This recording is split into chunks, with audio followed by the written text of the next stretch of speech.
Award winner A.R. Rahman avargal to share few words please. Sir, few words தாண்டி கூட நீங்க பேசலாம் sir, please. வணக்கம். இந்த படம் நான் ஒத்துக்கும் போது என்னோட ஓன் படம் பண்ணியிருந்தேன். அப்புறம் லெமாஸ்க்கு படம் விஆர் டைரக்ட் பண்ணியிருந்தேன். ஸோ அது நடுவில் வந்து இதோட மீட்டிங்ஸ், இதோட காம்போசிஷன் எல்லாம் பண்ணோம். சீக்கிரம் முடிச்சிடணும்னு நினச்சேன். நான் 6 வருஷம் ஆயிடுச்சு. பார்க்கும்போது டெஃபினெட்லி பிருத்வி வேற லெவல் ஆக்டர் ஆகிருக்கல. பிளஸி கூட is really lucky to work with Blessing. So then Jenny and Sneha ரொம்ப நல்லா பேசுனீங்க. Later, much thank you. ஒருத்தர் கேட்டாரு மரியான் மாதிரி இருக்குமா அப்படின்னு கேட்டாரு. மரியான் ஒரு ஃபிக்ஷன், இது வந்து ஒரு ரியல் ஸ்டோரி. 850 பதிப்பகம் இருக்குல்ல, 250 editions.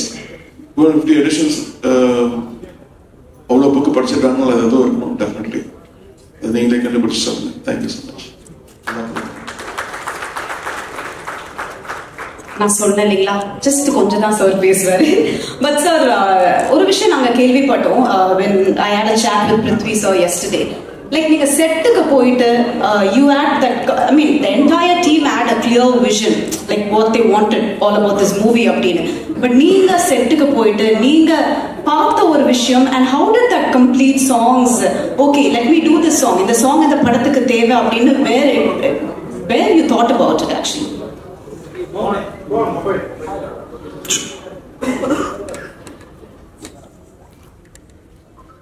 செட்டுக்கு ஆக்சுவலி நான் ஜார்டன் பார்த்ததில்ல.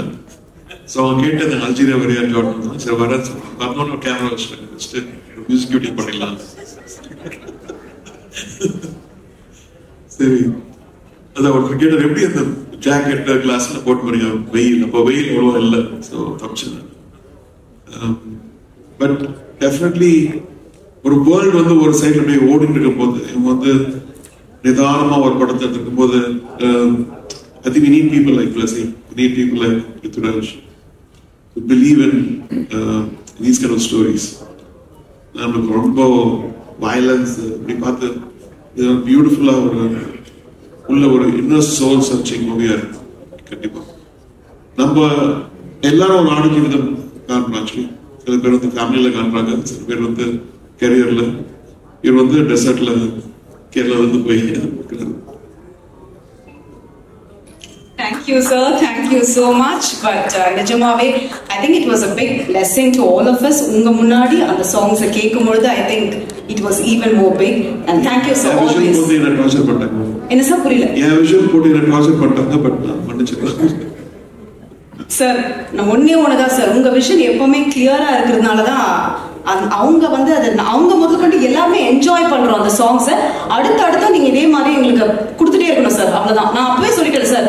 we need your energy sir, simple. உங்க சாங் மூலமா நாங்க சொல்லிடுறோம் sir. thank you one more time for your sir, thank you so much.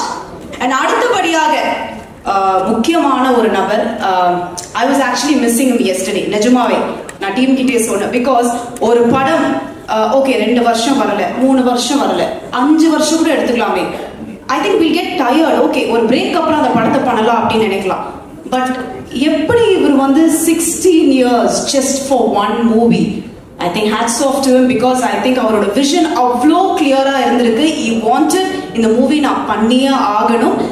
அதோட சக்சஸ் தான் இன்னைக்கு நம்ம எல்லாருமே ஒண்ணு கூடி இருக்கோம். So it's time for us to welcome our award director Blessing sir, please to share few words please.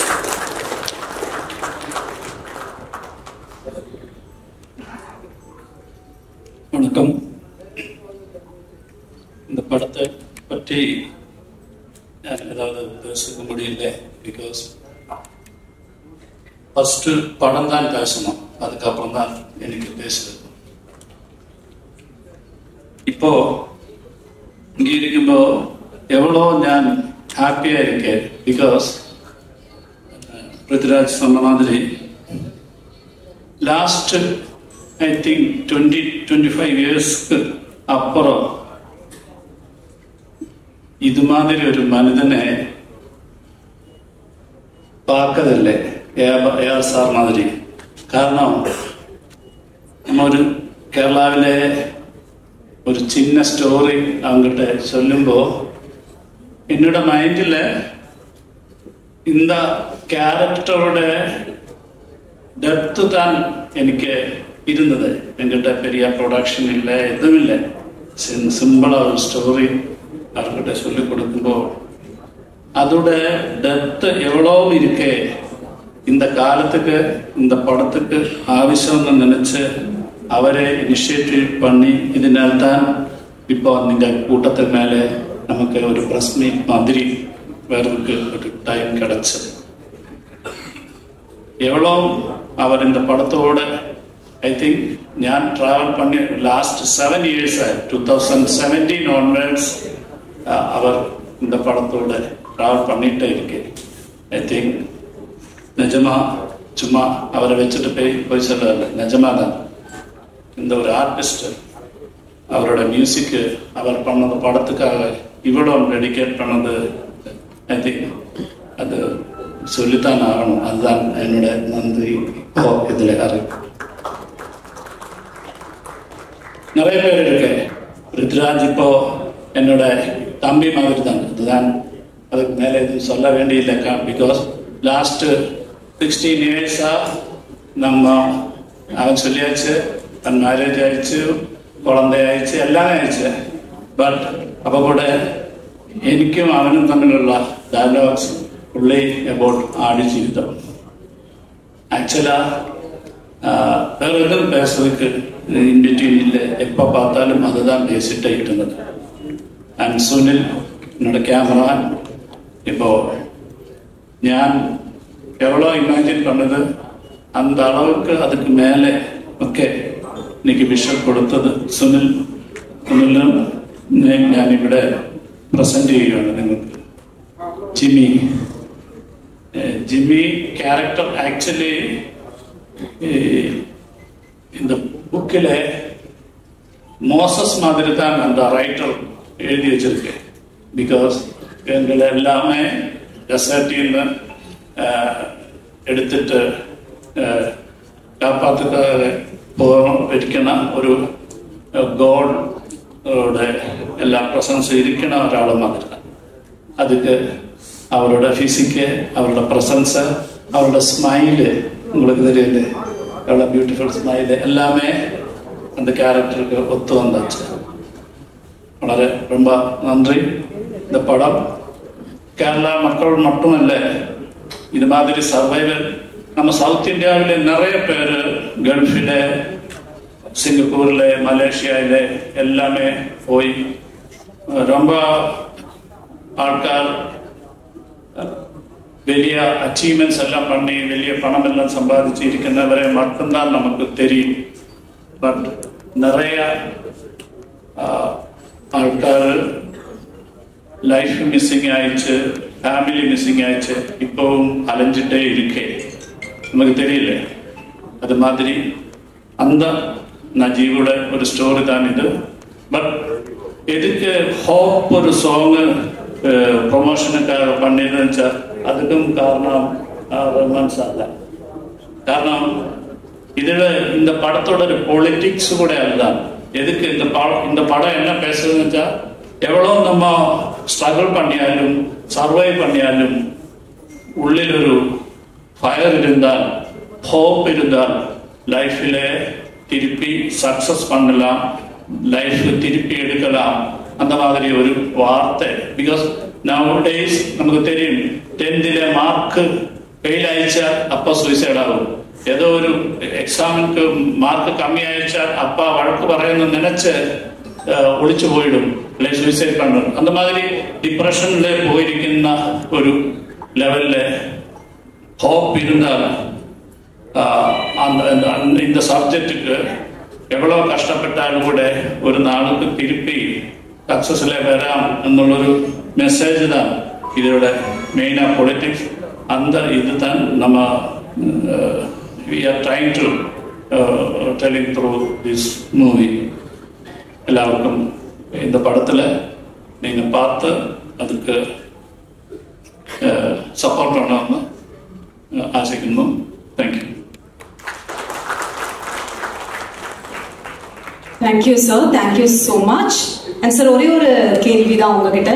Sir, இது ஒரு சீரியஸ் டிஸ்கஷன் போயிட்டு இருக்கு. Blessy sir, just one question to you.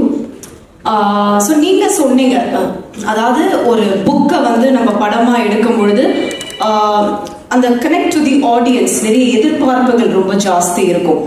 So what was one thing you wanted to do? Okay, அந்த நஜீப் மாதிரி ஒரு character எடுத்து நான் படமா மக்கள் கிட்ட கொடுக்கணும். What was it one thing? Why was it actually? Actually எனக்கு தமிழ் நல்லா வராத, அதர்வைஸ் இதுக்கு மேலே பேசணும் இருக்கு. இப்போ ஒரு 3 months பேக் நம்ம படத்தோட ப்ரொமோஷனுக்காக ஆக்சுவலாக எல்லாரும் நஜீப் நஜீப் மாதிரி பேசிட்டே இருக்கு. நஜீபோட வீட்டில் சைனுன்னு ஒரு கேரக்டர் இருக்கு, இவரோட ஒய்ஃப். வேற ஆஃப்டர் இவர் போகும்போது அவர் ப்ரெக்னென்ட் ஆயிருந்தது, 3-4 months ப்ரெக்னென்ட் ஆயிருந்தது. அந்த ஆளும் நம்ம எதுவும் சொல்லலை இல்லை. ஐ தாட் இந்த படத்துக்கு ப்ரொமோஷனுக்காக, அதர்வைஸ் അല്ലെങ്കിൽ இந்த படத்தோட நெக்ஸ்ட் வியூ மாதிரி அந்த பொண்ணோட ஒரு என்ன ஸ்ட்ரகிள் கொஞ்சம் காட்டணும்னு திங்க் பண்ணிட்டு அப்போதான் என்னோட ஒரு ஃப்ரெண்ட் சொல்லியாச்சு, இப்போ ரீசெண்டாக தமிழ் பத்திரிகையில வந்திருக்கு, ஏதோ ஒரு லேடி ஹஸ்பண்ட் வெளியூருக்கு போயிட்டு 2 years வெயிட் பண்ணிட்டே இருந்தேன். അപ്പം മാരേജ് முடிஞ்சு ஏதோ 2 weeks அப்புறம் தான் அவர் வெளியூர் போയത്. பட் அவரை மிஸ்ஸிங் ஆயிடுச்சு. ஆஃப்டர் 2 years ஆயிடுச்சுட்டு அந்த ரிலேட்டிவ்ஸ் பேரண்ட்ஸ் எல்லாமே சொல்லி ஃபோர்ஸ் பண்ணி இந்த பொண்ணை மேரேஜ் பண்ணியாச்சு. புதுசாக வர மேரேஜ் பண்ணியாச்சு. அந்த மேரேஜ் முடிஞ்சதுக்கு அப்புறம் ஆஃப்டர் 1 week ஃபர்ஸ்ட் ஹஸ்பண்ட் திருப்பி வந்தது. பத்திரிகையில உங்களுக்கு நான் தெரிஞ்ச வார்த்தைன்னு நினைக்கிறேன். ஸோ அந்த மாதிரி நிறைய விஷயங்கள் நம்ம கிட்ட நடந்துட்டே இருக்கு. அதில் ஒன்று மட்டும்தான் நஜீப். Thank you sir, thank you. உங்களோட விஷன் வந்து ரொம்ப கிளியரா இருந்ததுனால தான் கண்டிப்பா இவ்வளோ தூரம் ஐ திங்க் இன்னைக்கு நம்ம எல்லாருமே ஒன்று சேர்ந்திருக்கோம் அப்படின்னு சொல்லலாம். ஸோ உங்க வெர்ஷன்லயே சொல்லணும், I think every breath is a battle.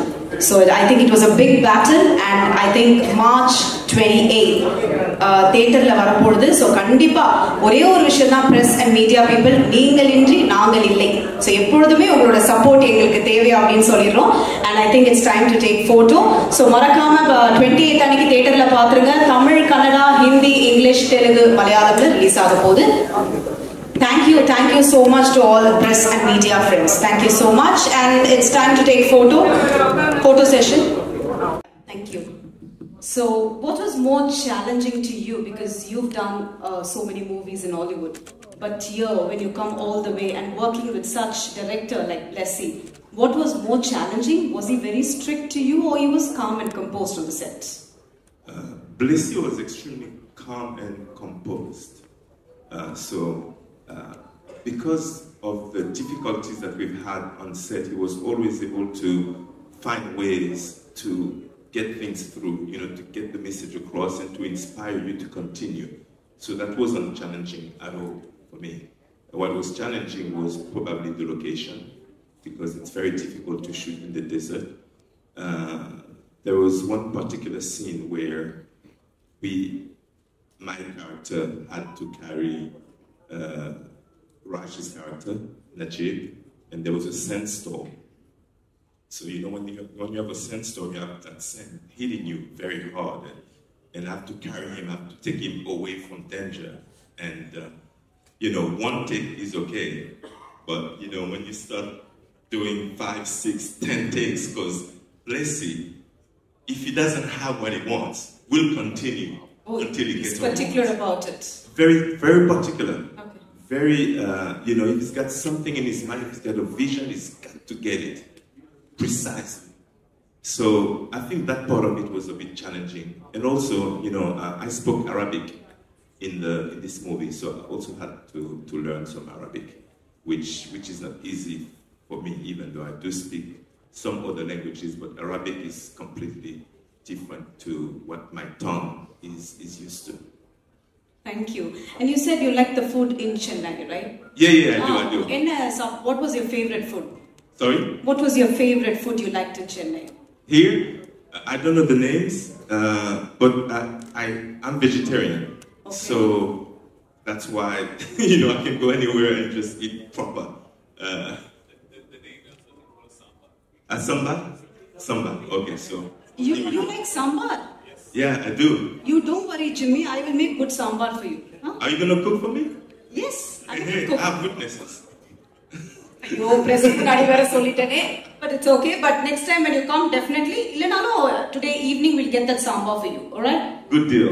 Thank you so much Jimmy, all the way from there, and I think அவரோட கேரக்டர் வந்து ரொம்ப பர்టిక్యులரா பேசப்படும் அப்படினு சொல்லிருக்காங்க. So thank you once again to Jimmy. And yes, அடுத்தபடியாக I think man of few words, ரொம்ப குறைவா பேசுவார், ஆனா அது எல்லாமே தக் மூமெண்டா மாறிடும். அண்ட் அவர் கொஞ்சம் பேசினா கூட I think அவரோட தாளம் so much.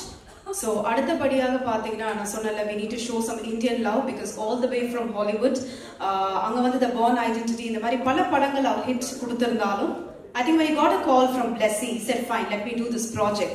I think அதுக்கே ஒரு பல பாராட்டுகள் இவருக்கு கொடுக்கலாம். So it's time for us to call upon our own dear Jimmy to share a few words, please.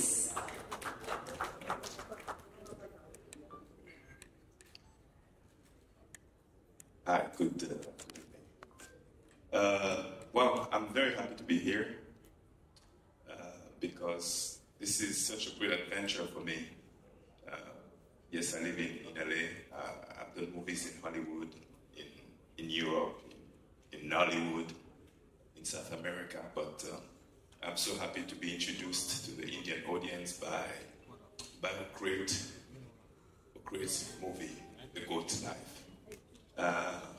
It was one of those adventures where you don't think that you'll ever experience, because shooting in the deserts of Algeria and Wadi Rum is almost like a dream. As hard as it was, but it was also an experience of a lifetime. And I believe that this is probably one of the greatest adventure movie that any of you guys would see. It's a human story. It's very inspirational. And I'm so privileged to have worked with probably some of the best that India has to offer. From the lead actor, Raj, to the extremely commending director, Blessy, who has the soul of an angel. I believe it might be a saint in a different life. And of course, your own super composer, A.R. Rahman, without forgetting our DP, who's provided us of images that will blow your mind, Sunil. So, very happy to be here, very happy to experience India, to experience Chennai, and I love your food. Thank you. ஒரு வரலாற்று சிறப்புமிக்க இந்த மேடையில் இருப்பதற்கும் முதலில் நான் வந்து AR Rahman சாருக்கு தான் நான் நன்றி சொல்லணும். ஏன்னா சமீப காலமாக தொடர்ந்து அவர் கூட நான் பயணப்பட்டு இருக்கேன். எத்தனையோ படங்கள் பயணப்பட்டு இருந்தாலும் இந்த மேடைக்கு என்னை அழைத்து வந்து நிற்கிறதுக்கான ஒரு வாய்ப்பை வந்து கொடுத்ததுக்கு வந்து நான் ரொம்ப பெருமைப்படுறேன். காரணம், இந்த புத்தகத்தை பற்றி நிறைய பேர் படிச்சிருப்போம், வாசிப்பாளர்களுக்கு தெரியும். பென்னாயும் ராய்மின்னு சொல்லிட்டு அவர் எழுதின அந்த ஆடு ஜீவிதம் புத்தகம் மிகச்சிறந்த நாவல், பல லட்சம் பிரதிகள் விற்ற ஒரு நாவல்.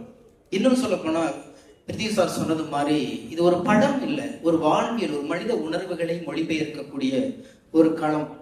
இதை வந்து அவ்வளவு உணர்வுகளால புதிந்த ஒரு புத்தகம். அதை வந்து படமா பண்றதுக்கு பிளஸி சார் வந்து எடுத்த அந்த முயற்சி வந்து உண்மையிலேயே இது ஒரு எழுத்தாளனுக்கு கிடைத்த வெற்றியா நான் பார்க்கிறேன். ஒரு எழுத்துக்கு, ஒரு இலக்கியத்துக்கு, ஒரு வாழ்வியலுக்கு, ஒரு உணர்வுக்கு கிடைத்த வெற்றியா பார்க்கிறேன். இந்த படைப்புல நானும் ஒரு புள்ளியா எங்கேயோ இருக்கேன் அப்படின்னு நினைக்கும் பொழுது அதுக்கு ரொம்ப பெருமைப்பட வேண்டியிருக்கு. இசைப்பியலுக்கு நான் நன்றி சொல்ல வேண்டியிருக்கு. காரணம், அந்த படத்தை நம்ம நிறைய பரிச்சு எழுதிட்டு வெயிட் பண்ணிக்கிட்டே இருப்போம், எப்போ ரிசல்ட் வரும் அப்படின்னு சொல்லிட்டு. நிறைய படங்கள் எழுதி இருந்தாலும் இந்த படத்தோடைய ஒவ்வொரு அப்டேட்டையும் நான் இரவு 2 மணி 3 மணி வரைக்கும் பார்த்துட்டே இருப்பேன். ஒய்ஃப் கூட சொல்லுவாங்க, என்ன அப்படி இருக்கு அடிப்பாங்க, இல்லை அந்த நாவல் அவ்வளோ அழகான நாவல் பாப்பா அப்படின்னு சொல்லி பேசிட்டு இருப்போம். இதில் வந்து பிருத்திவிராஜ் சார் ஒரு பெரிய ஒரு வாழ்வியல் உணர்வுகளை வெளிப்படுத்தி இருந்தாலும் அதை பிளஸி சார் மிக அழகாக படம் பிடித்திருந்தாலும் இந்த படைப்புல இசை வந்து ஒரு கேரக்டரா நகர்ந்துகிட்டே இருக்கும். அதாவது சுவடுகளுடைய சரிவுகளில் மணல்கள் அசைவதற்கு கூட ஒரு குட்டி இசையமைப்பாளர் இசையமைச்சுக்கிட்டே இருந்திருப்பார். அப்படியே பாத்தீங்கன்னா வலைதளங்கள்ல போகும்போது இந்த இசை ரசிகர்கள், இசை காப்பாளர்கள் அதை தூக்கி வச்சுட்டு கொண்டாடிட்டு இருக்கிறாங்க. அவ்வளவு அழகா ஒரு இசை ஒரு கேரக்டராவே வாழுதுன்னா, இன்னும் சொல்ல போனா நடமாடும் பிணமாக நஜீப் நடந்துட்டு இருக்கும் போதெல்லாம் இல்ல அவனுக்குள்ள உணர்வு இருக்கு, உயிர் இருக்குன்னு சொல்லிக்கிட்டே கூடவே நடந்து வர்றது ஏஆர் சாருடைய இசை தான். ஆனா அவ்வளவு அந்த அழகான ஒரு படைப்பு. இந்த படைப்புல நான் இருக்கேன். இந்த வரலாற்று சிறப்புமிக்க இந்த ஒரு படைப்பு வந்து மிகப்பெரிய லெவல்ல போகணும்னு வேர்ல்டு முழுக்க எதிர்பார்க்கறாங்க. பொதுவா வந்து தமிழ் சினிமா, மலையாள சினிமா, கன்னட சினிமான்னு சொல்லி நம்ம ஒரு காலம் கொண்டாடிட்டு இருந்த காலம் போய் இன்றைக்கு எல்லாரும் கைகோத்து இந்தியன் சினிமான்னு சொல்லி நம்ம கொண்டாடிக்கிட்டு இருக்கிறோம். அந்த இந்தியன் சினிமாவை இன்னைக்கு ஒரு கனெக்டிவிட்டி வேணும் இல்லையா, ஒரு செயின் வேணும் இல்லையா. என்ன கொடுத்தாலும் அதுல ஒரே ஒரு சின்ன ஒரு செயின் தேவைப்படுது. அந்த செயினா இன்னைக்கு வேர்ல்டு முழுக்க இழுத்துட்டு போறதுக்கு இசையமைப்பாளருடைய இசை தான் ஒரு மிகப்பெரிய அந்த செயினா இருக்குங்கிற நம்பிக்கை இருக்கு. இதை நான் வந்து இந்த புத்தகத்தை படிச்சதுனால, இதுல உணர்ந்ததுனால நான் இவ்வளோ விஷயங்களை உங்கள்கிட்ட பகிர்ந்துக்கிறேன். ஆனா உண்மையிலே படைப்பிடிப்பு அதை விட பல மடங்கு அதை வந்து கண்ணு முன்னாடி நிறுத்தி இருக்கிறாங்க. நீங்க பாருங்க. ஆனா இந்த மாதிரி படைப்புகள் தான் கொண்டு போய் சேர்க்கும் போது நம்ம இந்திய சினிமாவுடைய தரம், நம்மளுடைய மாநிலத்தினுடைய உணர்வுகளை மொழிபெயர்த்திருக்கிறது. எனவே இந்த படைப்புல எனக்கும் ஒரு பாடல் கொடுத்து என்னையும் இங்கே ஒரு படைப்பாளனாக அங்கீகரித்ததற்கு அத்தனை குழுக்களுக்கும், குறிப்பா ஏஆர் சார் எல்லாருக்குமே நன்றி கூறி விடைபெறுகிறேன். நன்றி, வணக்கம். எந்த ஒரு பர்டிகுலர் சீன், பிகாஸ் மொத்த படமே பார்க்கும்பொழுது கஷ்டப்பட்டது அந்த என்டையர் டீம் இஸ் ஒர்க். எந்த ஒரு சீன் வந்து உங்களுக்கு ரொம்ப கஷ்டப்பட்டு பண்ண ஒரு சீன்னா எந்த சீனாக இருக்கும்? It took a long time. ஐயோ என்னால முடியல அப்படின்ற ஒரு you would have pulled yourself back. Which particular scene was that? இதான் இப்போ வழக்கமா ஆக்சுவலி நான் நிறைய படம் பண்ணியிருக்கேன், done more than 100 films. So வழக்கமா when you ask me about a film, I am able to differentiate the experience of shooting the film as on the scene, in the fight sequence, in the climax sequence, on the location shoot பண்ணது ஏதோ தெரியல. But ஆடுஜீரம் எனக்கு வந்து beginning to end of even as we speak today, இது ஒரு one whole experience தான் எனக்கு மனசுல இருக்குது. Actually I'm not able to differentiate between days, scenes, events. I remember how I felt. Because I keep saying எனக்கு வந்து இந்த படத்தை பொறுத்த வரைக்கும் ஓவர்பேரிங் மெமரி வந்து பசி. I wasn't eating. இந்த ஜிம்முக்கு போய் 6 பேக் எல்லாம் பண்றது நானும் பண்ணியிருக்கேன் ஆக்சுவலி. அது வந்து இன்னொரு another process இல்ல. இந்த படத்தை பொறுத்த வரைக்கும் the transformation required me to look like somebody who did not have access to enough food, somebody who was starving. அதுக்கு ஒரே வழி தான், I have to take that route, I have to starve myself. So now I wasn't eating. I was completely fasting தான் பண்ணிட்டு இருந்தேன். Almost at times the fast used to go on for 3 days, 72 hours. So இந்த படம் வந்து shooting பண்ணிட்டு போயிட்டு இருக்கும்போது என்னோட ஞாபகத்துல வந்து பசி தான் main. When I wake up I am hungry, through the day I am hungry, when I go to sleep I am hungry. So other than that I cannot differentiate between days, scenes எல்லாம். இது ஒரு பெரிய ஒரு giant experience. Like I feel like I have lived through that. So ama it's tough for me to pick one. Okay, thank you so much. So அடுத்தபடியாக I would like to call upon DOP Sunil அவர்கள். Just please.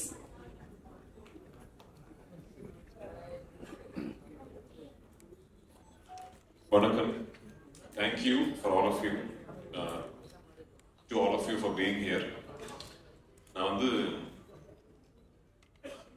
கொஞ்சம் வழக்கமாக தமிழ் படங்கள் பண்ணிக்கிட்டு இருந்தா கொஞ்சம் தமிழ் ஃப்ளூவெண்டாக வரும். But லாஸ்ட்டாக பண்ண தமிழ் படமே காவிய தலைவர். ஸோ ஆமாம், இப்போ கொஞ்ச நாள் முன்னாடி தமிழில் டப் பண்ணேன். ஸோ ஒரு 2 days தமிழ் பேசினாங்கிற ஒரு கான்ஃபிடன்ஸ் இருக்கு. நேற்று தான் actually he was asking me, sir 15 minutes இருக்கு. So 15 minutesல I'll try and ask you as much as I can. So நான் சொன்னேன், இப்போ வந்து இந்த படத்தை பொறுத்த வரைக்கும் 1 year 1 minute கால்குலேட் பண்ணா கூட 15 minutes பத்தாது. எனக்கு ஒரு 16 year long journey. 2008ல தான் actually director Blessy decided to do RG with him. And 2008-2009ல தான் he first came to me. இப்படி நான் இந்த படம் பண்ண போறேன், நீ தான் இதில் நஜீப் நடிக்கணும்னு சொல்லி. அதுல இருந்து இன்னைக்கு வரைக்கும் if you see it's a 16 year long journey.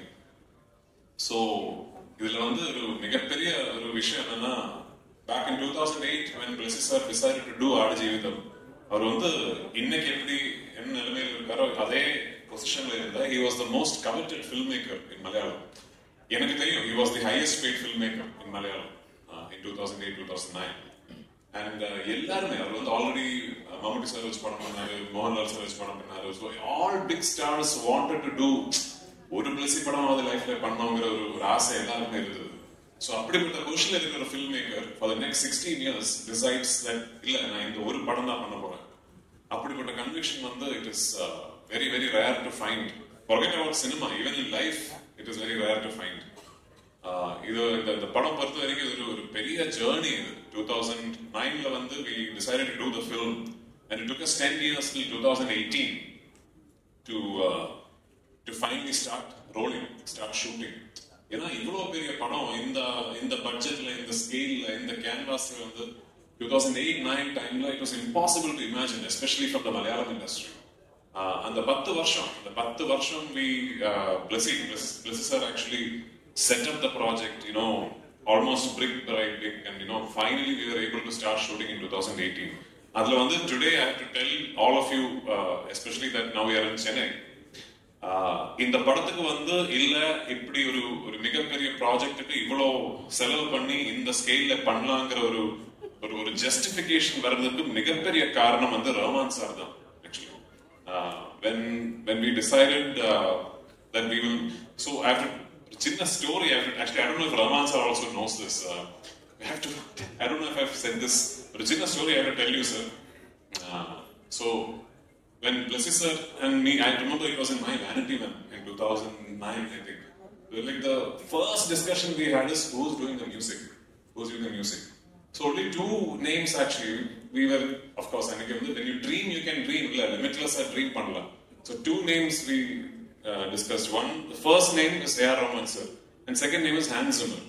So we actually mailed both Hans Zimmer sir and A.R. Rahman sir, and we got the reply first from Hans Zimmer's team, I think, because I think we mailed the wrong email address.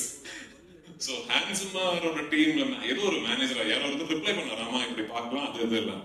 But then we got the opportunity to get the access to Rahman sir. And the time how to get to Rahman sir nu kuda theriyala. Although we, for us in Kerala, we still think avaru vandu namma alu first padam Yotha Malayalam panna.